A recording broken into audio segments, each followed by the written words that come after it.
Okay what's up, it's your friend Jordan जैस। और आज मैं एक फिल्म के बारे में बात करना चाहता हूं जिसका नाम है ओम दरबदर। ओम दरबदर इज डायरेक्टेड बाय कमल स्वरूप। और ओम दरबदर एक मूवी है जो कि 1988 में तैयार होके बन गई थी, पर वो कभी रिलीज नहीं हो पाई और वो 2014 में पीवीआर सिनेमास द्वारा रिलीज की गई थी, ओनली सिर्फ मेट्रो सिटीज में। और काफ़ी अर्बन सिटीज में और काफ़ी जगह फिल्म फेस्टिवल में इस मूवी को दिखाया गया था। पर मैंने अभी रिसेंटली एक सिंगर है लिफाफा, उसका एक म्यूजिक वीडियो देखा था और उसमें जो थंबनेल बना था वो उस मूवी का था। और मैं फिर कमेंट सेक्शन में देखने लगा, सब उस मूवी के बारे में बात कर रहे थे, तो मैंने बोला let's give this a thing try, let's देखते हैं। वैसे भी मैं आजकल बॉलीवुड का 80s 90s का पैरेलल सिनेमा देख रहा हूँ और मुझे ये चीज़ अपने लाइफ में ये रियलाइज़ हुआ कि ज़िंदगी भर हम हॉलीवुड के पीछे भागते रहते हैं और अपने 80s 90s का अगर आपने पैरेलल सिनेमा देखा है तो आपको ये पता चल जाएगा कि हम लोग किसी से कम नहीं हैं। हम इतनी अच्छी, इतनी फिलोसफिकल, इतनी डीपली लाइफ के मीनिंग वाली मूवीज बनाया करते थे विच वर फंडेड बाय एनएफडीसी और राजीव गांधी जी, जो कि एक मूवी एंथुजियास्ट थे, आर्ट मूवी एंथुजियास्ट थे। तब एनएफडीसी काफ़ी इस तरह का पैरेलल सिनेमा बनाता था जो कि बहुत ही सब्सटैंशियल और लाइफ और फिलोसफिकल मूवीज होती थी। पर क्योंकि वो मूवीज ज़्यादा बॉक्स ऑफिस पे नहीं कमा पाती थी, क्योंकि हमारी इंडियन ऑडियंस को मसाला मूवीज ज़्यादा पसंद है, इसीलिए एनएफडीसी घाटे में चली गई और उसके बाद ये ऐसी मूवीज इंडिया में बनना बंद हो गई। फिर भी पैरेलल सिनेमास के डायरेक्टर अभी भी अलाइव हैं और दुनिया के अलग अलग क्षेत्र में अच्छा अच्छा काम कर रहे हैं। ठीक है, सो अब बात करते हैं ओम दरबदर की। पर स्टोरी जानने से पहले मेरा channel nothing is free in the world guys, so जाओ सब्सक्राइब करके आओ। ठीक है गाइज, पॉज करो वीडियो और सब्सक्राइब करो। सो अगर let's start with Om Darbadar की स्टोरी। सो ओम दरबदर की जो स्टोरी है वो अजमेर में होती है। ओम के एक ओल्ड मैन है, एक आज बूढ़े आदमी, उनके दो बच्चे हैं, छोटा बेटा ओम और गायत्री। ओम स्कूल में पढ़ता है और गायत्री जो है वो घर पे ही रहती है, पढ़ाई लिखाई नहीं करती है।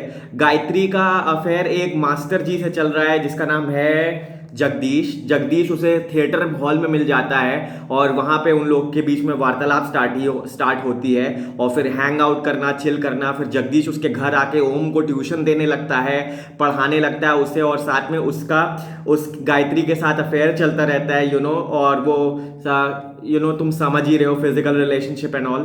सो और ओ जगदीश हमेशा गायत्री को कहता है कि तुम बीए क्यों नहीं परस्यू कर लेती, इंडिपेंडेंट बनो। वो उसे मोटिवेट करने की कोशिश करता है और जगदीश खुद भी बीएससी पढ़ा होता है और ट्यूशंस दे रहा होता है और शायद स्कूल में भी पढ़ाता है।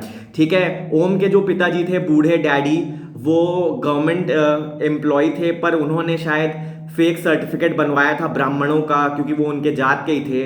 तो जब लोगों को पता चला तो फिर उनको अपनी नौकरी से हाथ धोनी पड़ी और फिर वो एस्ट्रोलॉजी स्टार्ट कर देते हैं और अपने घर पे ही वो क्लाइंट्स को देखते हैं। काफ़ी फेमस एस्ट्रोलॉजर्स बन जाते हैं और मूवी में ये दिखाया है कि लोग दूर दूर से उनसे मिलने आते हैं और पेपर में भी उनके इश्तिहार निकलते हैं। और इवन हमारी हेमा मालिनी मैम भी उनके पास आई थी और उन्होंने ही हेमा मालिनी को बोला था कि तुम एक्ट्रेस बनो। सो उनके पास दूर दूर से आते हैं। और मूवी में दिखाया गया है कि एक हीरोइन भी है, वो मुंबई से एक हीरोइन या फिर एक एरोटिका राइटर है, वो उनसे मिलने आती है और उनसे अपने फ्यूचर के बारे में जानना चाहती है। ये सब दिखाया गया है इस मूवी में। जैसे मूवी आगे प्रोसीड करती है, मूवी में काफ़ी एब्स्ट्रैक्ट इमेजेस हैं, कुछ ऐसी ऐसी चीज़ें हैं लोगों को समझ में नहीं आती, भूत प्रेत, अंधविश्वास, चुड़ैल का साया, ये सब सिर्फ एब्स्ट्रैक्ट इमेजेस हैं। ये डायरेक्टर ने भी बोला है कि इसकी कोई मीनिंग नहीं है मूवीज़ में, ये उनका कुछ विजुअल था जो शब्दों में नहीं बयान कर सकते थे, इसलिए उन्होंने स्टोरी में बयान किया। मूवी आगे बढ़ती है और ओम जो है हमारा, वो उसका पढ़ाई लिखाई में मन कम होता है। ओम के स्कूल में सांस रोकने का बच्चे कंपटीशन करते रहते हैं। ओम का एक दोस्त है एटलस, वो सिर्फ साइकिल पे चल चल के वर्ल्ड रिकॉर्ड बनाना चाहता है। जब बचपन में हम छोटे थे तो हमारे दिमाग में भी ऐसे ख्याल आते थे कि यार हम साइकिल चला चला के एक वर्ल्ड रिकॉर्ड तय करेंगे और तब तक साइकिल से नहीं उतरेंगे जब तक हमारा वर्ल्ड रिकॉर्ड नहीं बन जाता। सो ये एब्स्ट्रैक्ट इमेजेस है और ओम के स्कूल में बच्चे सांस रोकने का कंपटीशन करते हैं और टैडपोल के बारे में पढ़ाई करते हैं। यार टैडपोल और मेढक तो इस मूवी की जान है। लाइक टैडपोल का एक कुछ फिलोसफिकल कॉन्सेप्ट इस मूवी में दिखाया गया है और उसे अच्छे से एक्सप्लेन नहीं किया गया है, पर टैडपोल का और मेढकों का इस मूवी में काफ़ी रोल है। रीज़न बीइंग कमल स्वरूप जी खुद भी एक बीएससी ग्रेजुएट है, बीएससी साइंस या बायो ग्रेजुएट है, ये उनके विकिपीडिया पेज पे लिखा हुआ था। सो जो हमारा ओम ओम है उसे पढ़ाई लिखाई में दिलचस्पी धीरे धीरे कम होने लगती है, और उसके आसपास भी जो लोग होते हैं उसके दोस्त हैं, जैसे दिखाया गया कि उसका वो अपने एक दोस्त के घर जाता है तो उसकी मम्मी कहती है कि वो तो इराक चला गया। जब हम स्कूल में पढ़ते थे हमारे काफ़ी फ्रेंड्स थे जो सऊदी में और दुबई में जाके शिफ्ट हो गए, ठीक है। सो उसके साथ ये हुआ होगा। और एक दोस्त तो एटलस, जिसका मैंने बता दिया। सो ओम का भी पढ़ाई लिखाई में मन कम लगता है, और वो खुद भी कहता है, और उसके स्कूल में बच्चे सांस रोकने का कंपटीशन करते थे तो वो हमेशा फर्स्ट आता था पूरे स्कूल में। और फिर उसके बाद ये दिखाया गया है कि ओम का बोर्ड्स का रिजल्ट आता है, और बोर्ड्स के रिजल्ट में शायद ओम को कुछ याद नहीं रहता। ओम ने बताया कि मुझे कुछ याद नहीं रहता है और मुझे कुछ याद होता भी नहीं है। सो हो सकता है इसलिए ओम ये बताया नहीं गया है, पर ओम शायद बोर्ड्स में उसके अच्छे नंबर नहीं आए होंगे, क्योंकि जिस दिन बोर्ड का रिजल्ट आता है उसकी बहन कहती है ला पेपर ला, ओम अपना नंबर बता, न्यूज़पेपर में अपना रोल नंबर बता, मैं तेरा रिजल्ट देखती हूँ। और उस दिन के बाद से शायद ओम डर में या फिर मतलब बेइज्जती के डर से ओम वहां से अपना घर छोड़ के भाग जाता है, और घर छोड़ के भाग जाता है और वो फिर कहीं जाके किसी आश्रम में या फिर कोई वाटर कुंड, जो राजस्थान में जो काफी वाटर पानी वाले जो कुंड होते हैं उधर जाके रहने लगता है। अगर आपने रंग दे बसंती देखी है, सो जो उसमें जो खलबली वाला सॉन्ग है, जैसा एक कुंड उसमें नहीं दिखाया था पानी में जिसमें वो लोग कूदते रहते हैं ना, चिल करते रहते हैं, सो वैसे ही कुंड के पास वो जाके ओम रहने लगता है। वहां पे वो एक टूरिस्ट स्पॉट है, वहां पे मेले वेले भी लगते हैं, और वहां पे वो किसी एक पुजारी के साथ रहने लगता है। और उनके बीच में काफी फिलोसफिकल बातें भी होती रहती है। यहाँ पे जो घर पे क्या होता है, जगदीश और जो ओम की बहन थी गायत्री, उनके बीच में जो अफेयर चल रहा था, और फिर वो लोग और अपने पापा के साथ मिलके, जो कि एक एस्ट्रोलॉजर बन गए, वो एक कंपनी चलाते हैं, और इस तरह वो लोगों को उनकी भविष्यवाणी प्रिडिक्ट कर करके वो लोग एक तरह से वो बिजनेस कर रहे हैं अपना। पर जगदीश जो है शायद उसको उसका क्रेडिट नहीं देते हैं, उसके पापा, या उसकी बेइज्जती करते रहते हैं, या उसको कहते हैं कि तुम्हें हिंदी इंग्लिश नहीं आती ढंग से, लिखना पढ़ना ढंग से नहीं आता, और बेइज्जती करते हैं। सो एक दिन जगदीश तंग आके उनका घर छोड़ के चला जाता है, और गायत्री को भी छोड़ के चला जाता है, ठीक है। ये मूवी में दिखाया गया है। और फिर उसके बाद ओम के जो डैडी हैं उनको वो धीरे धीरे अजीब टाइप के सपने आते रहते हैं, और मूवी में ये बताया गया है कि उनके ऊपर एक चुड़ैल का साया है, और अगर वो घर से बाहर निकलेंगे तो मर जाएंगे, ऐसा कुछ है, ठीक है। और ओम क्या कहते हैं, उन्हें एक सोनार दिखाया गया है, वो उन्हें एक जूता देता है, उस जूते में डायमंड्स होते हैं, और ओम के पापा को शायद हमेशा डर लगता रहता है कि कोई उनका ये डायमंड जो है चुरा के ना ले जाए। एक सीन भी दिखाया गया है जिसमें एक चुड़ैल या अजीब टाइप की विच टाइप की औरत होती है, वो सैंडल छोड़ के भाग रही है, तो शायद ओम के डैडी को लगता है कि ये मेरे जूते चुरा के भाग रही है। सुनो, काफी ऐसे एब्स्ट्रैक्ट विजुअल्स भी हैं जिसकी अगर मीनिंग निकालने बैठ जाओगे तो शायद बहुत ही ज्यादा दिमाग लगाना पड़ेगा, ठीक है। सो ओम जो है, अब यहाँ पे ये दिखाया गया है कि वो जो मुंशी है या वो जो सुनार है, वो एक दिन ओम के पिताजी से मिलने आता है, और वो उनसे पूछता है कि आपने हीरे तो संभाल के रखे हैं, तो और वो कुछ खाना खा रहा होता है, तो ओम के पिताजी उससे कहते हैं हीरे तो आपके पेट में। तो पूछता है कैसे, वो ओम के पापा उनको बताते हैं कि मैंने खाने में पीस के हीरे डाल दिए थे, खाने में पीस के हीरे डाल दिए थे, और उसी को, और आपको एक वचन देता हूं कि पूर्णमासी की रात में आपको प्रयत्न करना है कि आप वॉशरूम ना जाएं, शौचालय ना जाएं। अगर आपने उसको निभा लिया तो फिर आपको कुछ मॉनेटरी बेनिफिट्स या कुछ लाइक सुपरस्टिशियस थिंग, कि अगर आपने ये तपस्या कर ली तो आपको उसके बेनिफिट्स मिलेंगे, ये मूवी में बताया गया है। सो पूर्णमासी की रात को, या कोई ऐसी स्पेशल रात होती है जैसे दुर्गाष्टमी टाइप की, वो जब, और उनको एक कंडीशन देती है कि उस रात के बाद ही आप शौच करें, और ये कोशिश करें कि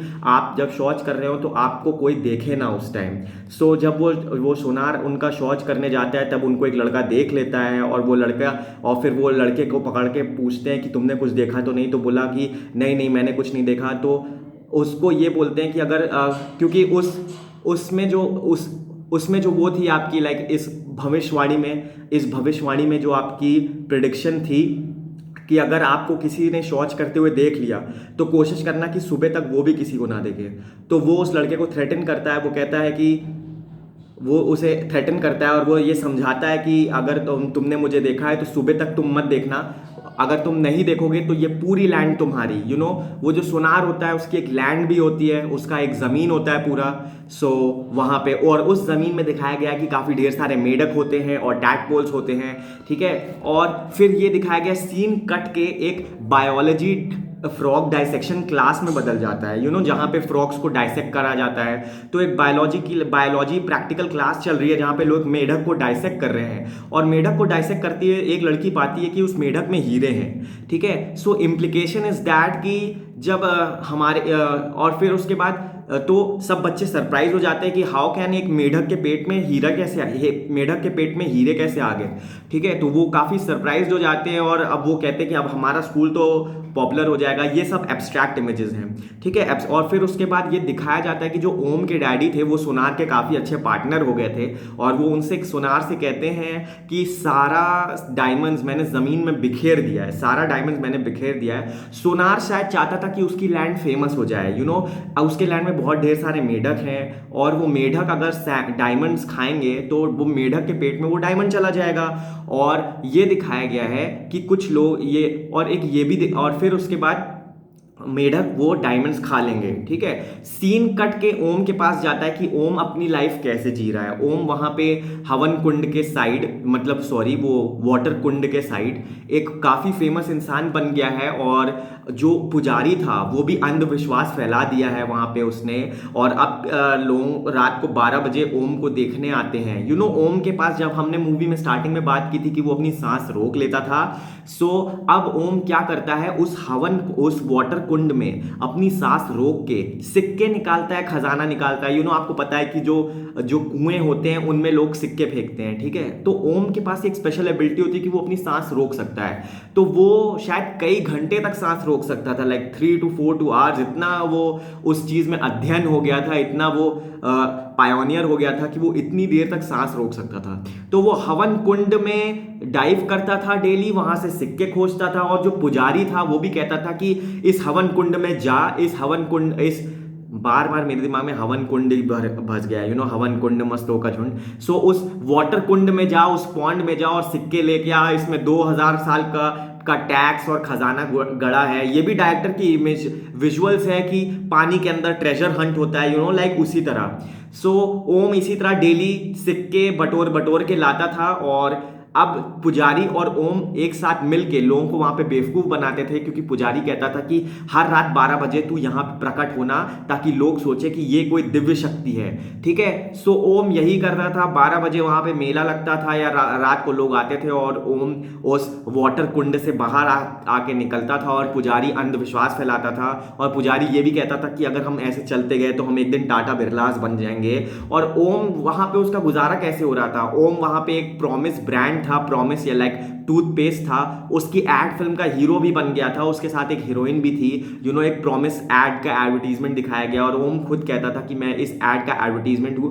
और एक और चीज सीन इंडिकेट है जहां पे ये बताया है कि ओम क्या करता था, वो उस जो मेढक थे, जो सोनार की लैंड में जितने मेढक थे उनको शायद वो बेचता था या स्कूल्स में सप्लाई कराता था, एक ये भी काम था, ठीक है। एक शायद वो ये भी काम करता था, ये भी बताया गया है इसमें, ठीक है।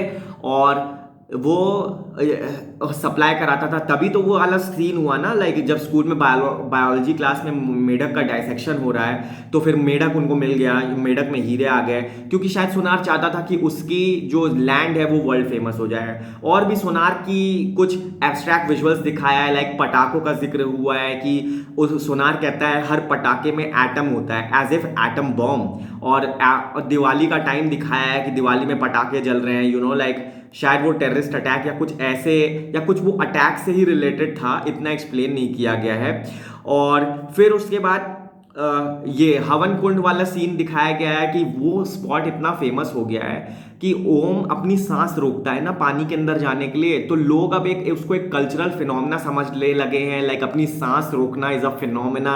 और लोग एक दूसरे से पूछते हैं कि आपने अपनी सांस रोकी कि नहीं रोकी। इसी तरह एक रात क्या होता है कि ओम अपना कर्तव्य दिखा रहा होता है, पर शायद वो उस दिन पानी से बाहर आ ही नहीं पाता है। और कहते हैं कि पोस्टमार्टम रिपोर्ट में ये आया था कि फेफड़ों के फटने से ओम की मौत हो गई। दिखाया गया है कि ओम वहीं पानी वाले कुंड में मरा पड़ा रहता है, और लोग उसके ऊपर फूल फेंक रहे होते हैं। और वो बताता है कि मेरी रिपोर्ट में शायद ये लिखा था कि फेफड़ों के में पानी घुस जाने से या फट जाने से ही मेरी मौत हुई। साथ में एंडिंग सीन ये है कि जगदीश उसी घर वापस आता है अपनी पुरानी लव गायत्री के पास, और वहाँ पे गायत्री उसको रात में आता है, दुबई से बोला गया है कि वो दुबई में रात से आता है। गायत्री उसे कहती है वैसे तो मैं जान पहचान वालों को आश्रय नहीं देती हूँ, पर मैं आपको मना नहीं कर सकती। वो एक अपने रूम में चली जाती है गायत्री, और ओम जिस रूम में जाता है वहाँ पे एक छोटा बच्चा रो रहा होता है, एक प्रैम में सो रहा होता है, और ओम पूछता है कि ये किसका है, तो वो गायत्री कहती है कि नन ऑफ योर बिजनेस, और ये एक पेइंग गेस्ट का है, ठीक है। पर जहां तक मुझे इंडिकेशन है वो बच्चा शायद गायत्री का ही होगा। एंड में क्या है कि ओम और गायत्री एक क्लिफ के ऊपर जाते हैं, एक पहाड़ की क्लिफ के ऊपर जाते हैं, और वो कहता है कि दुनिया में सिर्फ 3 ही एरोनॉट स्पेस स्टेशन है, एक नासा में, एक रशिया में, और एक यहाँ पे पुष्कर में, ठीक है। और फिर ये एक सीन दिखाया गया है, शायद वो दोनों उस क्लिफ से छलांग लगाने वाले थे, क्योंकि एक रॉकेट के टेक ऑफ की बातें ऐसा लग रहा है हो रही थी।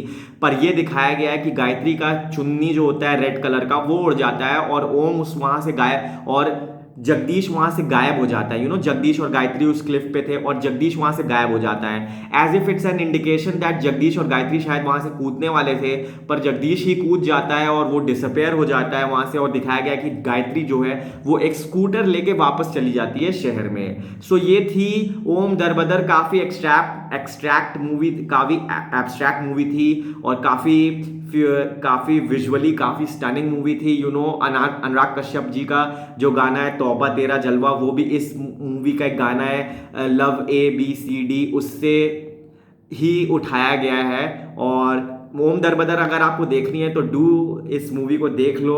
और ठीक है गाइस, ये काफी विजुअली स्टनिंग है, और जब तुम इंडिया का 80-90s का पैरेलल सिनेमा देखोगे ना, तब तुम्हें रियलाइज होगा कि हमारे पास क्या ट्रेजर था। हम जो ये हॉलीवुड मूवीज के पास भागते रहते हैं ना, 80s-90s का पैरेलल सिनेमा यूट्यूब पे और कई जगह पड़ा हुआ है। मैंने कई मूवीज देखी, जैसे पार्टी 1984 की, अर्थ, और भी कई मूवीज हैं गोविंद निहलानी जी की। अगर तुम देखोगे तब तुम्हें पता चलेगा कि इंडिया का क्या जेम था यार। वैसी मूवीज काश दोबारा बनने लगे।